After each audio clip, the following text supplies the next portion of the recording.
নমস্কার, শুভ সকাল। বাংলা সিরিয়াল সমাচারে অনেক অনেক স্বাগত। শুভ বিবাহের আজকের পর্বের রিভিউতে আমরা দেখতে পাচ্ছি, তো এদিকে সুধার মা বলছে যে অনেক গান বাজনা হলো, এবার আংটিটা পরাতে হবে। এই বলে দুজনকে সামনে নিয়ে আসে রিং পরানোর জন্যে। তো সৌমি আবার বর্ণনা করে দিচ্ছে যে এই রিং ফিঙ্গারের কানেকশন নাকি সোজা হার্টের সাথে থাকে, তাই এই ফিঙ্গারে আংটি পরানো মানে তোমাদের সম্পর্কটা একবারের মতো জুড়ে গেল, তাই বলছে। তো তেজ শুনছে, খারাপ তো লাগবেই, সুধারও খারাপ লাগে। দেখা যাচ্ছে সুধা আংটি পরার সময় মানে ওই আঙ্গুলটাতে ব্যান্ডেজ করে রেখেছে রিং ফিঙ্গারে। তো বলছে কি হয়েছে ওই আঙ্গুলে? তখন প্রীতম বলছে না আসলে তোরির জন্য ফল কাটতে গিয়ে সকালে হাতটা কেটে গেছে। তখন সুধা মনে মনে বলছে ধন্যবাদ প্রীতমবাবু এইভাবে আমার পাশে থাকার জন্যে। তো প্রীতম বলছে তাতে কি হয়েছে, আমাদের মনের কানেকশন, পাশের আঙ্গুলে পরিয়ে দিলেও হবে। যে পাশের আঙ্গুলে আংটিটা পরিয়ে দেয়। এবার সুধার পালা। এবার সুধাকে সবাই বলছে আংটি পরাতে। সুধা চুপ করে দাঁড়িয়ে আছে। ঝিনুক বলছে তুই যদি আংটিটা না পরাস তাহলে কিন্তু তোর উপরে সন্দেহটা আরও যাবে। এরপরে সুধা আংটি পরাতে যাবে, তখন তোরই আসে মাঝখানে ইচ্ছে করে। আর প্রীতমকে বলছে বিএফএফ আমার আংটি কোথায়? আর তখন সুধার হাত থেকে আংটিটা পড়ে গিয়ে সোজা তেজের কাছে যায়। তোরই এটা দেখে খুশি হয়। তখন তেজ আংটিটা ওঠাচ্ছে, আর ওদিকে প্রীতম বলছে আংটিটা দিন। বলে হ্যাঁ, এখন এই আংটি আর রুক্মিণীর উপরে তো আপনারই অধিকার। আমি বুঝে গেছি যে ও আমার সুধা নয়, আমার রুক্মিণী। ঝিনুক বলছে যাক, আপনার এতদিনে বোধ হয়েছে তাহলে। বলে হ্যাঁ ঠিকই বলেছো তুমি, উনি আমার সুধা হতেই পারেন না। বলছে I want to congratulate both of you. তো বলছে many many congratulations from my side. ওই রুক্মিণীকে বলছে আর প্রীতমকে বলছে আশা করবো আপনাদের আগাম জীবন অনেক সুখের হবে। আপনাদের মাঝে আমার কোনো জায়গা নেই। সুধার কিন্তু খারাপ লাগছে, তেজের দিকে তাকাচ্ছে। বলছে 5 বছর ধরে সুধার জন্য অপেক্ষা করেছি, কিন্তু সে আসেনি। বুঝতে পেরেছি সে ইজ ডেড, সে বেঁচে নেই, সে আর আসবে না। সুধা না থাকলে তো তেজেরও কোনো অস্তিত্ব নেই। কাঁদতে কাঁদতে বলছে তেজ। বলছে 7 পাক ঘুরে অগ্নিসাক্ষী করে কথা দিয়েছিলাম সাথে থাকবো, আর না হলে তেজের কোনো অস্তিত্ব নেই সুধাময়ীকে ছাড়া। সুধা বলছে মানে তেজ বলছে সুধা নেই তাই তেজও নেই, এই জীবন নিয়ে আমি কি করব, আই এম এ লুজার। এই বলে যখন চলে যাচ্ছে তখন বলছে ও আংটিটা দেওয়া হয়নি তাই দিতে যাচ্ছে, আর হাত জোর করে ক্ষমা চাইছে যে আপনাদের যা যা অসুবিধে হয়েছে তার জন্য সরি। সমুদ্র বলছে দাদাভাই তুই কোথায় যাচ্ছিস? বলে এই জীবনটা অনেক বোঝা হয়ে গেছে রে, পারছি না আর আমি এই জীবন আর যন্ত্রণা সহ্য করতে পারছি না রে, ভালো থাকিস। ওদিকে তরি দৌড়ে আসছে যে হিরো আঙ্কেল যেও না। তখন তরিকেও আদর করে কিন্তু তেজ বেরিয়ে যায়। সৌমি বলছে স্যার বোধহয় আজকে একটু বেশি ড্রিঙ্ক করে ফেলেছেন। সুধা জেঠিমা বলছে নাটক হচ্ছে, নাটক এসব। বলছে কি করতে যে মেয়েটা এসেছিল, এইসব কথা দেখতে দেখতে শুনতে শুনতে কোমরটা একেবারে ব্যথা হয়ে গেল। এবার রুক্মিণী কিন্তু ছুটে যাচ্ছে। তখন মানে সৌমি বলছে রুক্মিণী তুমি আংটিটা পরাও। বলে না না আমাকে যেতে হবে, আমার তারা আছে। ঝিনুক আটকাচ্ছে।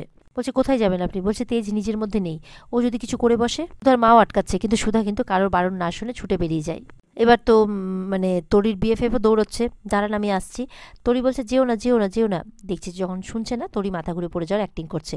তখন তরির জন্য সবাই থেকে যায়, সবাই মিলে তরিকে সামলাতে থাকে। এবার তো সুধা চিন্তাতে রাস্তাতে খুঁজে বেড়াচ্ছে, তেজকে সমানে ডেকে যাচ্ছে। খুঁজতে খুঁজতে তেজের গাড়ি দেখতে পায়। বলছে এই তো তেজের গাড়ি, কিন্তু তেজ কোথায়? তেজ তো নেই। বলছে তেজ দেখো তোমার সুধা ফিরে এসেছে। তেজ কিন্তু গাছের আড়াল থেকে সবটা দেখছে। বলছে তুমি যেমন তোমার সুধাকে ভালোবাসো, সুধাও তেমন তোমাকে ভালোবাসে তেজ। তেজ হাসছে। সুধা বলছে তোমার সুধা তোমার শুধুমাত্র তোমারই আছে, শুধুমাত্র তোমার। এই বলে হেসে মানে খুঁজে যাচ্ছে। তেজ বলছে আমি জানতাম তুমি আসবে সুধা। এবার সুধা যখন পেছনে ঘুরে দেখছে তখন তেজ লুকিয়ে যায়। সুধা বলছে তেজ তো নেই, আমার কেন মনে হলো এখানে তেজ ছিল। এদিকে তেজকে খুঁজতে খুঁজতে অন্যদিকে চলে যায় সুধা। পুরো রাস্তা জুড়ে হেঁটে বেড়াচ্ছে আর খুঁজে বেড়াচ্ছে আর নাম ধরে ডেকে যাচ্ছে। এদিকে রাস্তায় একজন জিজ্ঞাসা করছে আপনি কি কাউকে খুঁজছেন? সুধা বলছে হ্যাঁ আমার হাজব্যান্ডকে। ছবি দেখায়। বলে হ্যাঁ এনাকে তো দেখলাম হাইওয়ের দিকে যেতে, একবারে বিধ্বস্ত দেখাচ্ছিল, মনে হচ্ছে মানসিকভাবে ভেঙে পড়েছেন। তখন সুধা বলছে না না আমাকে যেতে হবে। বলে কিন্তু ওদিকটাতে একবারে নির্জন, চুরি ছিনতাই বেশি হয়। বলে তবু আমাকে যেতে হবে। এই বলে দৌড়েছে সেদিকে। ওদিকে তরির হুঁশ ফিরে আসে। তখন ওদিকে প্রীতম ডাক্তারকে ফোন করছে। তো সুধার মা বলছে ডাক্তার লাগবে না, ও ঠিক হয়ে গেছে। তখন বলছে তরি বলছে বলো তোমরা আর বিএফএফকে বকা দেবে না, মানে হিরো আঙ্কেলকে আর কি, যে হিরো আঙ্কেলকে বকা দেবে না আর কিছু বলবে না। আর প্রীতম যখন কিছু বলতে যাচ্ছে তখন বলছে যে আমার মায়ের কিচ্ছু হবে না, আমার মায়ের সাথে হিরো আঙ্কেল আছে, ওদের দুজনের ভাব হতে দাও না। প্রীতম খুব চিন্তা করছে। আর এদিকে তখন মানে সুধার মা যখন প্রীতমকে জিজ্ঞাসা করছে, চিন্তা করছে, তখন বলছে আপনারা বুঝতে পারছেন না, এটা মানে তেজের একটা ট্র্যাপ, সুধার মুখ থেকে সব সত্যিটা বলিয়ে নেওয়ার। আর ওদিকে দেখা যাচ্ছে যেই ছেলেটা সুধাকে হেল্প করলো, যে হাইওয়ের দিকে গেছে নাকি, সেই ছেলেটা সমুদ্রেরই ফিট করা। মানে বলছে অনেক ধন্যবাদ দাদা, আপনার অনেক পূর্ণ হবে। মানে কি? বলে হ্যাঁ দুটো ভালোবাসার মানুষকে এক করার জন্যে। এই বলে কিছু টাকা তার হাতে দেয়, নিতে না চাইলেও জোর করে দেয়। ওদিকে ঝিনুক খুঁজতে বেরিয়েছে দিদি দিদি করে, সামনে সমুদ্রকে দেখতে পায়। বলে কি তুমি এখানে? তুমি তো তোমার দাদার সাথে চলে গেছিলে। বলে হ্যাঁ, তুমি যেমন তোমার দিদিকে খুঁজছো আমি একই কাজ করছি। বলে কে বলেছে দিদি? আমি রুক্মিণীদি বললাম। বলে আর কত মিথ্যে কথা বলবে ঝিনুক, হয়েছে তো, এবার এখানে লাইন টানো, এভাবে বলছে। ওদিকে সুধা কিন্তু সেই নির্জন রাস্তায় চলে গেছে আর মনে মনে বলছে কেন আমার মনে হচ্ছে খালি কেউ আমাকে ফলো করছে পেছন থেকে, কিন্তু পেছনে দেখছে যে কেউ নেই। সুধাও কিন্তু বিধ্বস্ত হয়ে তার তেজকে খুঁজে বেড়াচ্ছে, মানে ডাকছে নাম ধরে আর কি, খুঁজছে চারপাশে। এদিকে সমুদ্র আর ঝিনুকের সাথে প্রীতমও চলে এসছে রুক্মিণীকে খুঁজতে। সমুদ্র মনে মনে বলছে যে দিদির জন্য যেই চিন্তাটা হয় এই রুক্মিণীর জন্য ঝিনুকের মনে সেই চিন্তাটাই, মনে হচ্ছে যেন ওনার সাথে অ্যাটাচ হয়ে গেছেন। এরকমটা কেন? এদিকে সুধা কিন্তু রুক্মিণী মানে মানে রুক্মিণী ডাকছে এরকম প্রীতমের গলার আওয়াজ পেয়েছে। বলছে এটা তো প্রীতম বাবু, না না কিছুতেই যাওয়া যাবে না, আগে তেজকে খুঁজবে তারপরে। এদিকে আরও একটু নির্জন জায়গায় চলে এসছে, তখন দেখছে তেজ একটা গাছের গোড়াতে পড়ে আছে, আর সেটা দেখে তো সুধা একদম ভয় পেয়ে যায়। এদিকে তো ঝিনুক আর প্রীতম খুঁজে যাচ্ছে, পাচ্ছে না। সমুদ্র বলছে ঝিনুকে কতবার বলবো, ও রুক্মিণী নয়, ও সুধা, মানে বৌদি ভাই আর দাদা ভাই, ওরা থাক না। তখন ঝিনুক বলছে কতবার বলবো যে ও সুধাদি নয়, ও রুক্মিণী, আর আজকে রুক্মিণীর সাথে প্রীতম বাবুর কিন্তু আশীর্বাদ, কোনোভাবে যদি ওদের আশীর্বাদটা ভেস্তেছে না আমি তোমাকে ছাড়বো না। সমুদ্র বলছে তাহলে খোঁজো না, দেখো কোথায় আছে খোঁজো। প্রীতম বলছে আমি নিশ্চিত যেটা উনি ইচ্ছে করে করেছেন, আমি বরঞ্চ পুলিশে ফোন করি। এদিকে আশুতোষ আসে, এসে দেখছে যে কী হবে, বাড়িতে সবাই থমকে দাঁড়িয়ে আছে, মানে তেজ এখনও আসেনি, ওদিকে ইশিকা কেঁদে যাচ্ছে। তখন বলছে যে কী আর হবে, পালিয়েছে, ভাই পালিয়েছে, কিসের আশীর্বাদ হবে। আর ইশিকাকে বলছে কী হলো, তুমি এত হ্যাংলা কেন, তোমার লজ্জা নেই? তোমাকে তো আমি বারবার করে বলেছিলাম যে তেজের পেছনে পড়ো না, ওর পেছনে পড়ে থেকো না, তাও তুমি এরকম কেন, লজ্জা নেই তোমার, রাক্ষসে মেয়ে কোথাকার, এইভাবে ধাক্কা দিচ্ছে। তখন আশুতোষ বলছে এইভাবে কি আর কেন কথা বলছো? ঠাম্মিও বলছে এইভাবে কেউ কাউকে বলে?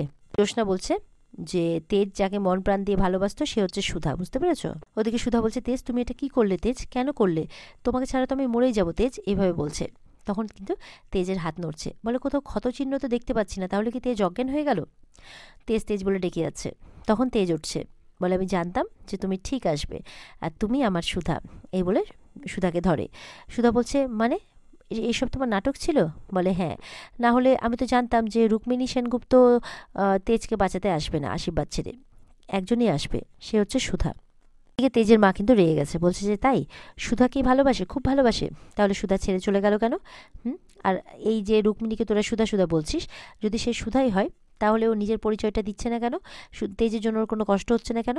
মেজমা বলছে তাহলে তো ও নিজের পরিচয়টা দিয়ে সব কিছু মিটমাট করে নিত, তাই না? অনিমেষ বলছে দাদাভাইও তো পাগলামি করছে, আমরা সবাই বুঝেছি ওই মেয়েটা রুক্মিণী, সুধা নয়, তাও ওর পেছনে মরিচিকার মতো ঘুরে বেড়াচ্ছে। বলছে আরে বাবা, একজন গেলেও তো আরেকজন এসেছে, আগে বিয়ে করে নতুন করে সংসার শুরু কর, তা নয় শুধু সুধা সুধা সুধা। তরিতা কিন্তু রেগে যায়। তরিতা বলছে আসলে কি বলতো অনিমেষ, সবাই না ভালোবাসার মর্মটা ঠিক বোঝে না। কেউ কেউ আছে যে নিজের ভালোবাসার জন্য সবটুকু উজাড় করে দিতে পারে, আর তোমার মতো কেউ কেউ আছে যার ভালোবাসা পায় তাকেই নিংড়ে শেষ করে দিতে পারে। অনিমেষ বলছে তরিতা, চান্স পেলেই না আমাকে খোঁচা মেরে কথা বলাটা এবার বন্ধ করো। মেজমা চুপ করাচ্ছে, এমনি বাড়িতে অশান্তি, তার মধ্যে তোরা কি শুরু করলি একেবারে। এবার ওরা চিন্তা করছে, খবর নিচ্ছে যে কোথায় গেল ছেলেটা, এত বেলা হয়ে গেল এখনো এলো না। ইশিকা বলছে দাঁড়ান, আগে আমি ফোন করে দেখি, যদি আমি ফোনে না পাই তাহলে আমি নিজে ফিরিয়ে আনতে যাবো ওকে আচার্য বাড়িতে। এদিকে প্রীতম আশুতোষকে ফোন করেছে, ফোন করে সব ঘটনা জানায় যে আশীর্বাদের তেজ ওখানে এসেছিল, আর তারপর থেকে এরমভাবে বেরিয়ে যাবে, টোটালটা জানাই, তারপর থেকে রুক্মিণীও মিসিং। তো আশুতোষ খবরটা বাড়িতে দেয়, জ্যোৎস্নার তো খুব আনন্দ, কি ওরা দুজন মিলে পালিয়ে গেছে, গজাননকে থ্যাংক ইউ বলছে। ঠাম্মিটা চিন্তা করছে, ইশিকাও শুনে অবাক হয়। ওদিকে সুধা বলছে আবারও আমাকে ঠকালে, আবারও চিটার, তুমি একজন চিটার। বলছে যে এইটুকু মিথ্যে আশ্রয় তো আমাকে নিতেই হতো, নাহলে তো তুমি কিছুতেই স্বীকার করছিলে না। সুধা বলছে ছাড়ো আমাকে ছাড়ো। বলে না, একবার যখন ধরেছি তখন 7 জন্মের জন্য ধরে ফেলেছি, আর ছাড়বো না, আর পালানোর কোনো পথ নেই। এবার সুধা বলছে আমি কিন্তু লোক ডাকবো। তখন সুধার মুখটা চেপে ধরে নেয়, বলে না আমি তো সুযোগই দেবো না, আর সুধাকে আরও কাছে টানতে থাকে।